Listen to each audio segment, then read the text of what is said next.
Dragon fruit. The fruit. Did you know that this thing is real? I had no idea for a long time. I've seen it in stores. Dragon fruit is this really interesting fruit that has a couple different names. One is pitaya. I probably said that wrong. It is the fruit of different cactuses. Cacti. Don't even try and comment that I said the wrong thing there. And it's in a couple places in the world. It's this really interesting fruit that has a pear and a kiwi flavor combo, according to the internet. It's also a beautiful color. Like the ones I found at least are mostly pink, purpley. As you can see, this mead right here is pink, purpley, beautiful, really cool color. So with this beautiful colored fruit, I was like, well, I gotta make a mead out of it. One, it's interesting. Dragon fruit's kind of cool.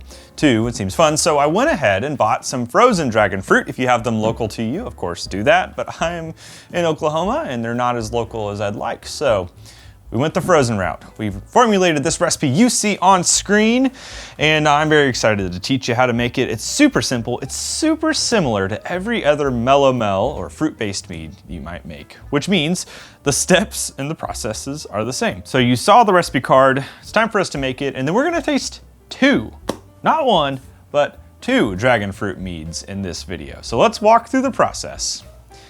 I'm looking at the one right here. Looks very different than mine.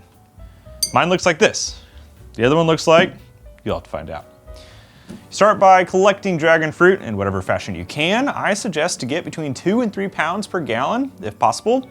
Chop it up or find it frozen, and go ahead and blend together dragon fruit, honey, water, and yeast. I believe that I used the Lalvin QA23, but I'd suggest any tropical fruity yeast like the Lalvin QA23, K1V116. Those are ones that I generally like. I highly suggest to add some wine tannin to this brew and some fermented O or yeast nutrient. The wine tannin will help to balance some acidity because these fruits, in my opinion, have a little bit of an acid side to it. So that's something we'll talk about here in a second. You blend together all of those things. Depending on how high your ABV is, you might want to front load your nutrients. If it's lower, if it's higher, then stagger the nutrition on this. This brew that I started was 1.068 starting gravity. So we went ahead, got the starting gravity, pitched everything in, and we let it start fermenting. The color, again, super cool, super fun. You'll notice throughout this video, it is a very cool looking brew. About 2 weeks goes by on the dragon fruit. And you'll notice that I did this in a bucket. This is because I wanted to have extra space. I started over 1 gallon, 1.3 gallons to be exact, because I want to end with 1 gallon in a 1 gallon container. So always go above what you need so you have some left over. That helps you. 2 weeks fermentation time. Rack it into a new container with an auto siphon and tubing. Go ahead and stabilize the brew at this point. So we can stabilize with potassium sorbate, metabisulfite, or pasteurize if you'd like to do that. Either way, kill off your yeast because this bad boy needs some sweetness, in my opinion. You can make it dry, but.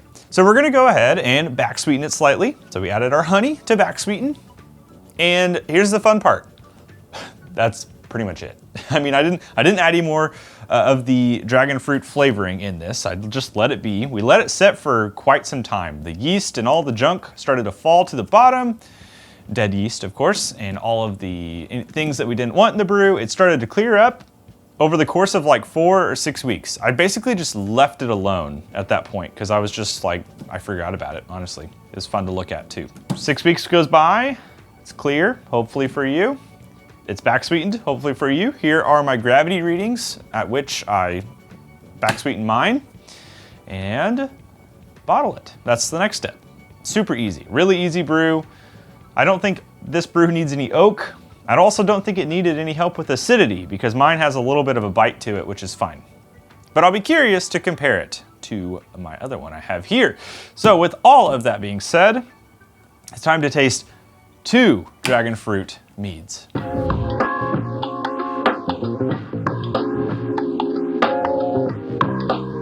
All right, look at these wonderful meads. I have a second one here. This is from my buddy JJ, who is in my Discord. He was at Mead Stampede and he made a dragon fruit mead as well.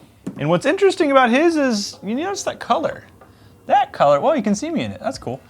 The color is so different from mine, and I love that I hyped up this big game of how clear mine is, and then look at that bad boy. You can't see me at all through it. So obviously I stirred up the lees or something whenever I did that, or whenever I bottled it. That's okay. The moment of truth, let's go ahead and taste them. I don't know his process. I don't know anything about what JJ did here, but I do know that this is our Dragonfruit Mead. I'm gonna start with his. Ooh, yeah. His has so much of a lot of that pear note that's popping out. Well, definitely some of that kiwi. That's so smooth and chill. The acid balance is a little bit low compared to mine, but it's super smooth and rich. That is fantastic. Okay, so now let's flip gears. I know for a fact that mine's gonna be more tart. And it wasn't like a bad bug or anything. I feel like I tasted some of that fruit, and the fruit I had was a little bit acidic, so. That's also slightly peary, less kiwi, more of this peary dark note that's in here, but there's a little bit of acidity that's why I didn't have to naturally balance with acidity. I mean, it's super interesting. This fruit produces such a cool character and color.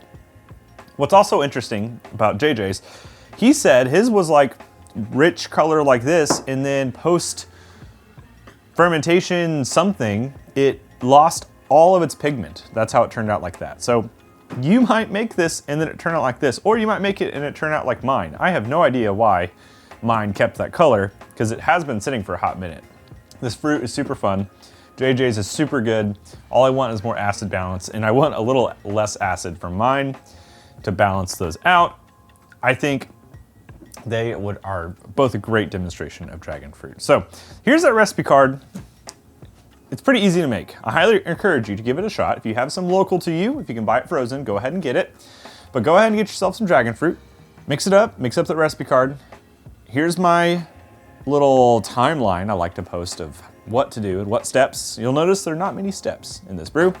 So thank you to JJ for sharing this bottle with me. I'm gonna kill this off camera. I plan on making a whole lot more mead. You'll see a whole lot more mead in the channel, on the channel in the future. Hit subscribe. We're on the road to 100,000, which is a long way away, and we probably won't get there. But it's good to have ambition and to pursue these things. So you can help us maybe get to 100,000. Thank you for watching. I hope you have a fantastic day. I hope you'll go make some mead, and I'll see you next time. Cheers.